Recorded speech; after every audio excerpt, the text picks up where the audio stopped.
So, welcome. This is actually episode number 11 of If It Be Your Will podcast. And today, wow, cool treat. We have Dena Miller of Deer Scout here with us today to talk about music, life, and everything in between.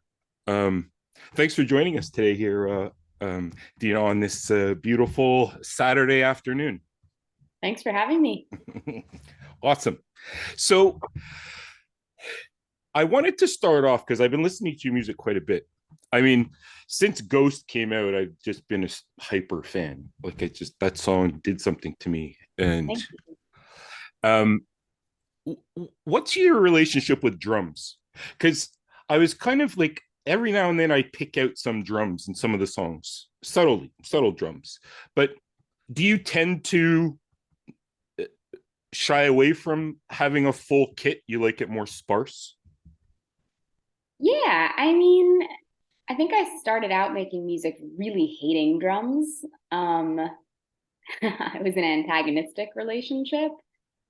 And then I started playing with, and this drummer is not actually on the record. The drummer on the record is Max Raptor. Um, and they played some great stuff on the record, but I also have been playing recently with a friend of mine, Joanna Quinn, who also is a wonderful drummer. And I think maybe sort of like for me, because whenever I hear a drum part the first time, I always don't like it. And then I need to hear it a couple times before I'm like, oh, maybe this is adding something good or even necessary. So I think with drums, I need to be patient with them, and often I think it pays off. And if you have really good collaborators on drums, you end up with just I don't know. I mean, yeah, but I my first impression of drums is always negative, so then I have to give it a chance. Right. Right. Yeah. Was it when you were first listening to music as you grew up? I know your parents are both musicians as well, and they're folk musicians, I believe. I've read that. Is that correct? Yeah, yeah, So, I mean, a lot of folk music really is stripped down, right? I mean, there's not a lot of you got your strings and you got your voice and away you go. Is that kind of do you think it started way back then when you were listening to music that your parents are playing or what they used to listen to on the record player? I think so, probably. I mean, their band did have a drummer in it, but a lot of the music that they loved and showed me was pretty minimal folk type stuff. Yeah. Right, right. And when you're when you're recording your voice, what do you tend to put on your voice? Because to me, listening to it, it sounds crystal clear. Like it's just you don't rely much on or doing an overdub of your own voice on top of like when you're recording your voice, what do you add stuff to it or? I like the vocals pretty dry usually. Mhm. Um, Sometimes there's a little bit of reverb, but I'm usually happiest with, yeah, I like to kind of just keep things sounding realistic to what they would sound like live. So I don't like to mess too much with stuff after it's recorded. Right. And how did you find your voice? How did you get the sound that you were like, okay, I think I'm onto something here. Do you remember the that situation or situations that kind of got you to becoming comfortable with your voice and knowing where you wanted to put it and how you were going to manipulate it?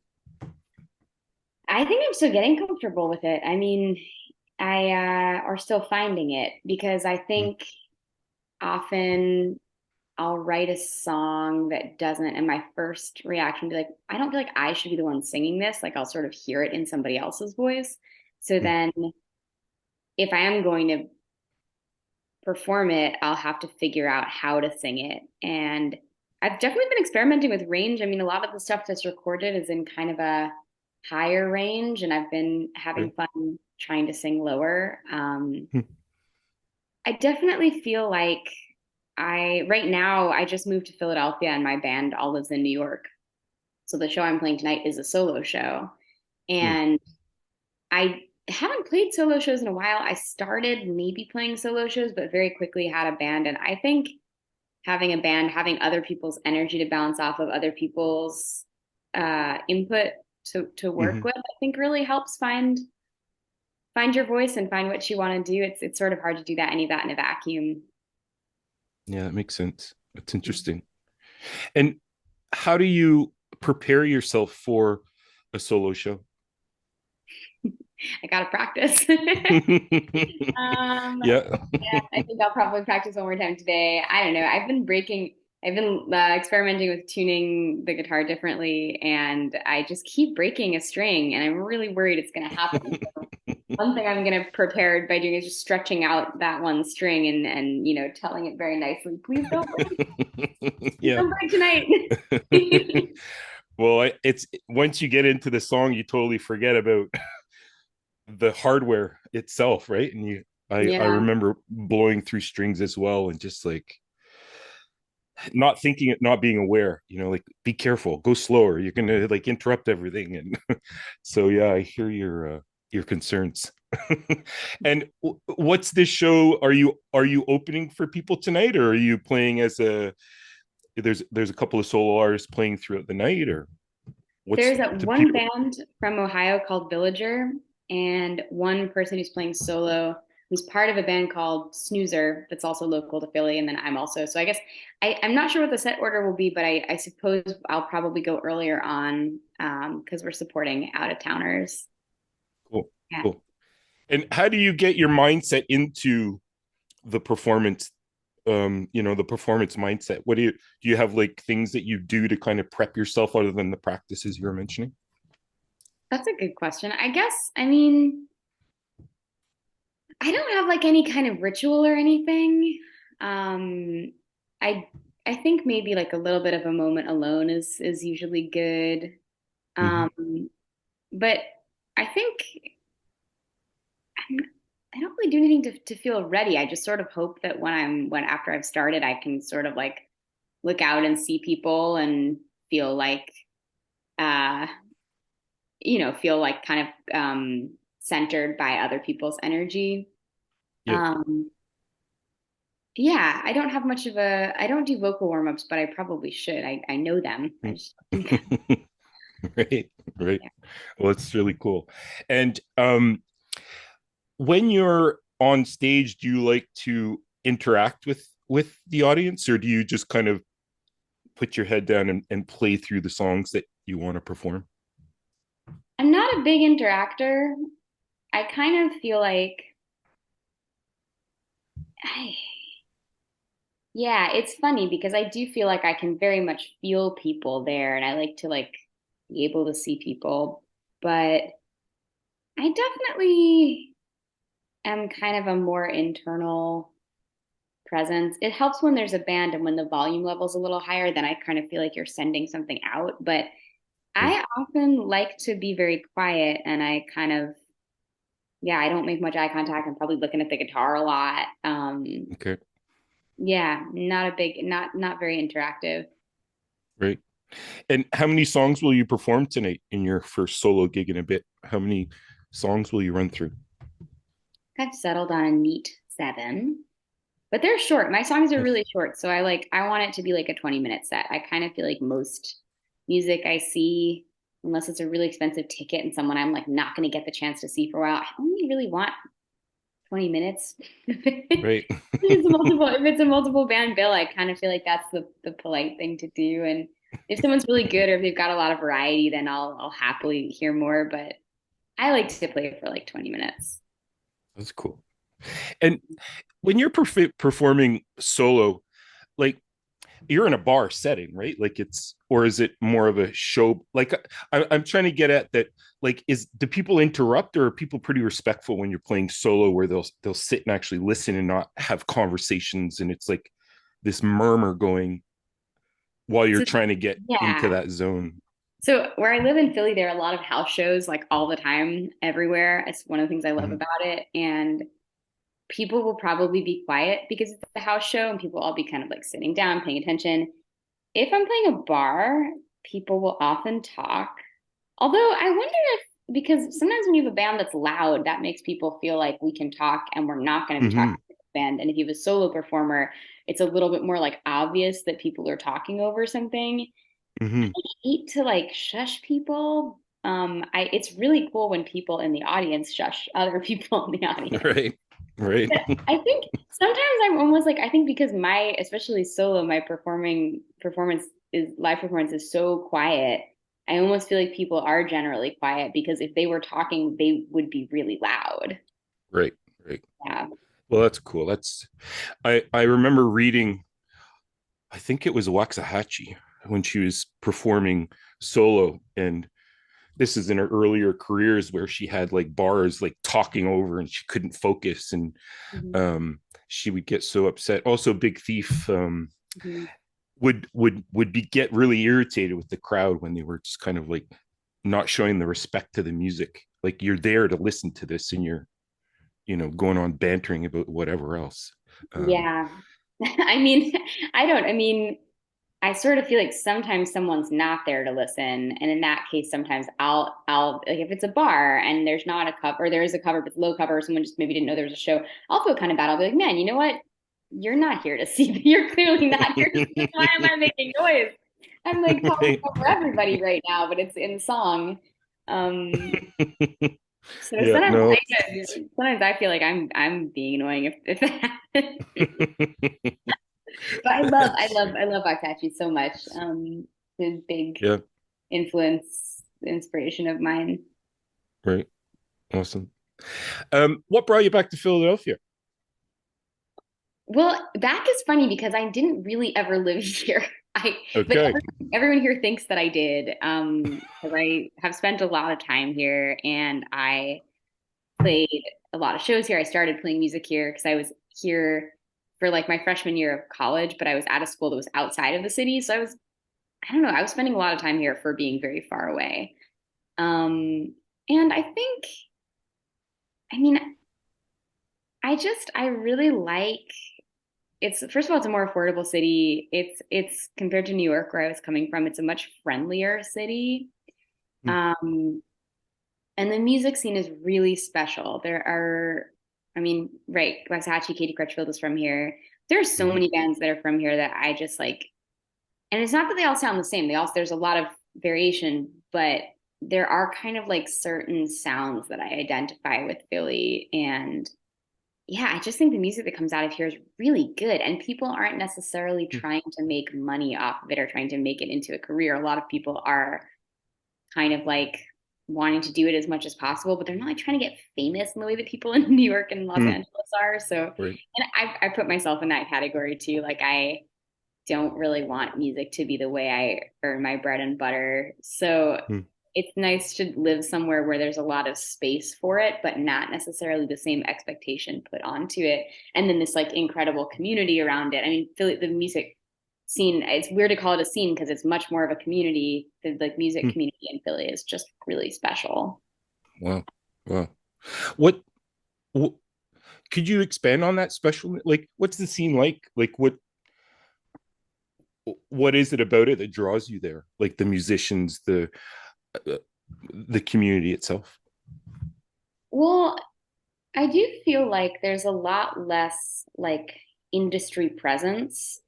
So there's a lot more people doing their own, but like I recorded the album with this engineer named Heather Jones, who's an incredible audio engineer, an incredible musician. I Hmm. love her band. Her band is called There, like Ther. And but as an engineer, she's also really wonderful to work with. And so like it's I don't know how to it's like that's just a person I know. And then there are all these other people who like play in each other's bands. So everyone's kind of collaborating in these different ways of like I'll like play a show with the band of my recording engineer, but then I'll also make music with her. And then Hmm. I don't play in anybody else's bands, but it's very common here for everybody to play in everybody else's bands where it's like, Hmm. you That's play a cool. show with someone in one project and then you play a show with a different band and it's like the different configuration of the same people. Hmm. Smaller scene and very, very collaborative. Like it doesn't feel like there are very few music projects where it's like, oh, somebody's just kind of doing their own thing on their own and putting it out there. It's like everybody's doing stuff together. Hmm. And I really like that. I think it's very collaborative and very great. And also like there's not as much cool kind of like you don't ever go to a show and feel like, wow, this is like all the cool kids, and like I don't Hmm. know if I'm cool enough to be here. It's like everything is just kind of like sweeter and earnest and like in somebody's house. And I even feel like the content of the music is a lot more earnest, like a lot more just like songwriters. Right. In I'm like, there's not really maybe there is, but I'm like, I've never seen math rock in Philadelphia. Right. So Right. I'm sure there is. I'm sure there is. Like, knock on wood. I'm gonna, the show tonight is gonna be good. But, Right. but I don't know. Yeah, it's like a more sincere kind of. It's just a good. Yeah. Yeah, it's a really good community. I remember hearing you say that you identified with the DIY community, like do it yourself. And it sounds similar to what you're describing there with the Philly scene of kind of this collaborative people helping one another. And it's about the pursuit of music and the connection music has with people rather than, you know, can I go and buy my dozen bagels tomorrow? You know, more the financial kind of background behind it. Yeah, I mean, everyone should be getting paid. Everyone should get paid for their work. But the mere fact that it's cheaper to live here, and yeah, I guess it's not about like not because honestly, I know more people who are able to make music either their whole job or some part of their job here. Whereas maybe in a city with a higher cost of living, it's like it's not even at all a significant stream of your income. So I think it's like people can and should make money from what they do. Um, Sure. but yeah, the DIY thing I think is just kind of like I don't know, like less industry, more people. And when I say industry, I mean like a publicist, a label, like anybody that's, whose like desk job is working with musicians. Mhm. Which like, I mean, I worked with a label for the last record and it was incredible because I don't know how to do any of that stuff for myself. And they're all super sweet people. Um, and it was a small label and it did feel like not, you know, necessarily contrary to being DIY, but Sure. there's a lot of people who are just like really talented here who are doing stuff independently or doing a lot of big portion of it independently. And I think house shows are a big part of it. Less so like labels and publicists or booking agents, and more like venues. I think there are. This past week, I saw two house shows, and I haven't seen. I've seen one show at a venue in Philly, but it definitely changes the way a show feels when you're in a space that's like trying to sell alcohol to make money because it's a business. Right. Having Right. a show inside a bar and it can't be all ages and Mhm. it's maybe less accessible because if you're sober or under 18 maybe you can't or don't want to go Mhm. and having shows in people's houses is so sweet because there's like some element of trust that people have to open up their house and it's kind of this like temporary thing and it's intimate and yeah, and also then bands can keep more of the door, which is great. There's no door Right. cut usually. House shows are kind For of like sure. the backbone of any DIY scene, and it's Philadelphia is blessed with many houses with lots of space that people involved in the arts can afford to rent. That's cool. It Yeah, sounds like I got to come and visit. It sounds fascinating. I mean, house shows aren't as big up here in Canada yet. Out of Montreal, I'm out of Montreal, and we don't see that many per se. But I've seen a lot of recordings of, and they seem like you say very intimate, and um, you're connecting with the artists rather than it, being something that's set up and it's like. And are the home shows or I mean, those are technically people's homes. People live in them. totally. Yeah, I mean, it's really a cultural thing. It's like a trust thing because it's you're welcoming Mm-hmm. strangers into your house, and it's not necessarily like throwing a party, but it does have, strangers might like someone might break something. So it's Right. there's a lot of trust, and it just feels like it's kind of part of the culture here. Where I haven't seen it. I'm sure other places have house shows too, but it's very much part of the culture here. Like living here, you're just going to a bunch of house shows all the time. Right. Right. Interesting. Mhm. Tell me how it's like working with your dad. My dad is an incredible songwriter. Hmm. And he's someone who's like shown me a lot of music that's inspired me, and I'm just consistently inspired and impressed by his songs, many of which he never got around to recording. And I'm like, I'll Hmm. still have them stuck in my head after years of like the last time I heard this was years ago, and I'll just be like singing something. I'll be like, oh, that's one of his. Hmm. So he's a pretty tremendous songwriter. And he's also a good person to bounce stuff off of. I'll play him Mhm. stuff and he'll give an honest opinion. Um, and it was really sweet I covered one of his songs on the record that I made, and That's right. he played guitar on it, and that was just really cool. I mean, I think it's a beautiful song, and yeah, it's interesting because I there's definitely parts of his songwriting that I'm inspired by, and parts of it that are really different um, from mine. But he just has a great ear. I mean, he's written so many songs where I'm like, this feels like such a hit. Like his songs, I feel like are in a way a lot more like commercially viable than mine. Like it'll be so catchy, and I'll be like, this should have been like, I don't know, this should have been like on the radio all the time. What Yeah. was I'm forgetting the name of that song. Song number 6, I think it was that you sung and your His dad song, had written. that's called Peace with the Damage. Yeah. That's right. That's right. And Really what how did your dad see that? Like at the end, like once it was produced, you singing it, the finished product, how did he feel about it? What was his reaction to it? Oh, we recorded it mostly together. So what was really cool is it sort of takes on a different meaning when you've got like a 50 something year old man singing it versus, or I guess he never was the one, my mom used to sing it, but as a songwriter, it kind of meant something different from his perspective as like a person who might have like a longer life to look back on and have regrets and because the song is kind of about that.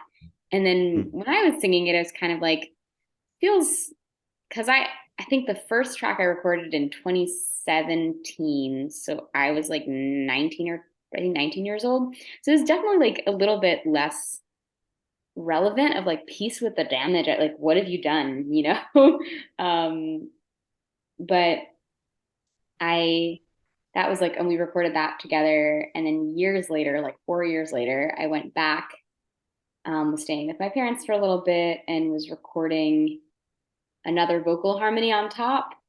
And I don't, it, I like wanted to sing. I was just like generally singing more in my lower register. And I was like, I wanted to kind of make it two voices, and to have it be a little bit more like a person talking to a younger version of themselves, than someone talking to someone they've maybe harmed, which is I think initially how it was intended. But I think yeah, I so he definitely the question was how did he was definitely like proud and excited. And I think he had fun with it because I was like interpreting it kind of differently than he was.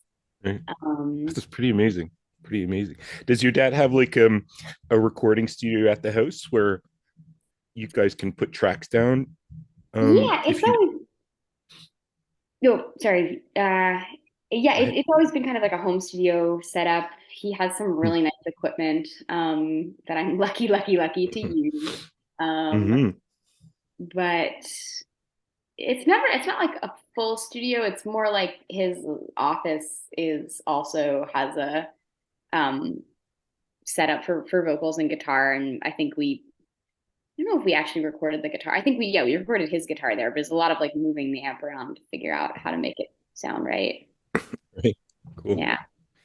And did you know, like, I mean, first off, what were you listening to as you were growing up? Like, what did your parents expose you to music wise as you were growing up? So both my parents and one of their favorite songwriters and something that we listened to a lot was Jenny Lewis, Mm, who's yes. oh my God, such a good Lovely. songwriter. She's been in Yep. just so many different projects, huge inspiration of mine. I think she's just like a genius. She is a genius. Um, Listen to a lot of her, and I still still one of my favorites. there's so much too. There's like Rilo Kiley and there's Postal Service and there's like so much solo stuff and so many just treasure trove. And then we listened to this guy Mike Doty, who's Hmm. that well, I guess he's kind of well known. He was in a band called Soul Coughing, but Yep. Okay. Yeah. yeah, he's that's one of my dad's favorites, and he's also just a really cool songwriter. Really, really interesting lyrics. Mm-hmm. Those are the two that come to mind. We Mm-hmm. listen to a lot of Brandy Carlisle. My family loves Brandy Carlisle. I love Mm. her. Beautiful voice. She's got like such a distinctive voice. Yeah, so cool. Yeah. I find too that with your voice, it's so distinctive that like I was playing to my brother yesterday, and he's an older guy, not really into music very much. And I was doing some prep for today and just running through your albums and listening to them. And he's like, she really sounds like Mazzy Star, but like folk. And I'm like, interesting. Like I'd never seen that, but I mean, I just find that you have such a character and such a distinctive voice that you could pick it out. And when I first heard it, I'm like, okay, I need to hear everything that she's ever recorded because it's just um it, I don't know. It touches. It's clean and it touches me as a person. You know, like I can relate to it. So it's been very very fun to kind of um, anticipate talking with you and just having this whole history already that I feel like I've known you for years through the songs that you've written. Um, so you're about to head on a spring tour, mini tour ish. Mhm. Um, how do how does that take place? How do you get all that organized? Is that your label again? Is it Car Park Records that kind of takes care of all that infrastructure? Or is it you going out there and hustling and getting the shows booked yourself? How does that process work?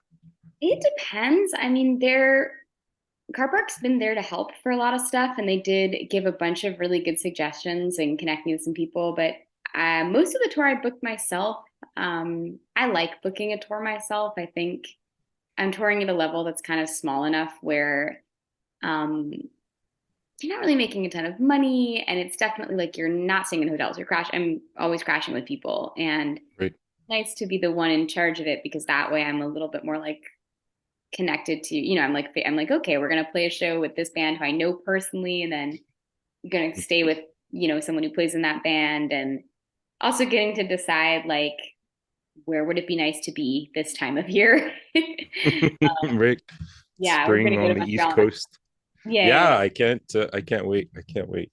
I will yeah. definitely come and check that out. Why did you choose Montreal? Just curious. Like what is it about the city that has It's your eye? oh, I love Montreal. I love Montreal. I've been there twice before, once to play a show and once just to hang out. This I guess they're like a booking collective called Kick Drum.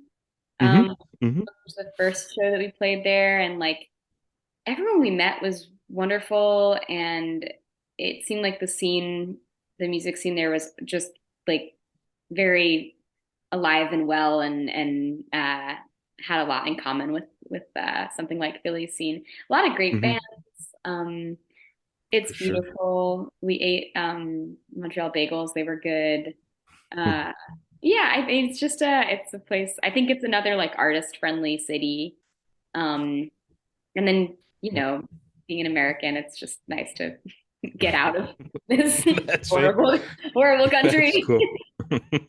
Do you find that the crowds are like you've played one show, but like what's your reception when you come across the border? Um, does it That feel was different? no, that was a very respectful audience. I actually remember particularly everyone was like pin drop quiet. Hmm. Yeah, Amazing. that was cool. Amazing. Well, I'm so happy that I'm going to get to see you perform live.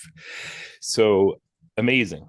Well, tell me one last thing. What's so you have your spring tour coming up, and what else is coming down the road for Deer Scout? I would love to start recording. I started demoing a little bit with Heather here in Philly, and I think I I have some new songs and I want them to feel a little more finished maybe and figure out who's going to play on them. But I do want to record stuff soon. I think the process of recording is like, it can be infuriating, but it's also feels really good. It just kind of feels like, okay, you are committing the time and focus to this thing that you care about. And so often with music, I feel like life can get in the way and other things can be prioritized. And recording takes time and focus and, Mhm. getting people together and scheduling stuff and preparing. And when I'm doing it, I feel very much like I'm, giving music its due time and focus in my life. So I hope, Mhm. well, not hoping, I'm in charge of this. I'm planning to record some stuff soon towards a second album. But yeah, there's definitely some things that need to get figured out before I feel like the songs are ready. Sure, sure. Well, it's good to hear that you're recording and writing, and I would expect nothing less. Because I mean, you've got incredible talent that needs to keep exploring itself, and growing. So, cheers Thank to you. that. Thank you so Um, much. I'm going to include a song at the end of this podcast. What will we listen to? What would you recommend we listen to? Of my songs. Let's see. I like Afterthought was my favorite on the Mm, album out. I think it's a nice one. And beautiful. it's at the end, so maybe it gets Yep. overlooked. Cool. Love it. I'm putting it on. I saw the live performance you did of that. It's on YouTube, and wow, amazing. So Thank beautiful. you. Thanks so much. Well, I wish you a ton of luck with your tour. And I'll see you in Montreal, and keep doing what you're doing. It's amazing music that you create, and I really appreciate that you took some time in your busy schedule to have a little chat. Thank you so much. It's been so wonderful, and you're so nice. And I'm excited I want to go back and see who you've had on this podcast so far. Cool. I'm excited to go back and Yeah, listen. we've had some interesting characters for sure. So maybe some things you can throw on as you're touring that huge drive from Toronto to Montreal. I mean, it's a 7 hour drive. You might have time to Yeah. listen to a few I looked at that one today. I was like, oh, podcasts. I really did decide to do that. Yeah, that's a long one. Cool. All We're right, gonna Dina. Well, you take care, and Godspeed, and good luck with everything. cool. Thanks so much. Have a good one. Love like an afterthought. Love like a roadblock. Love like the defect of having no fear of God.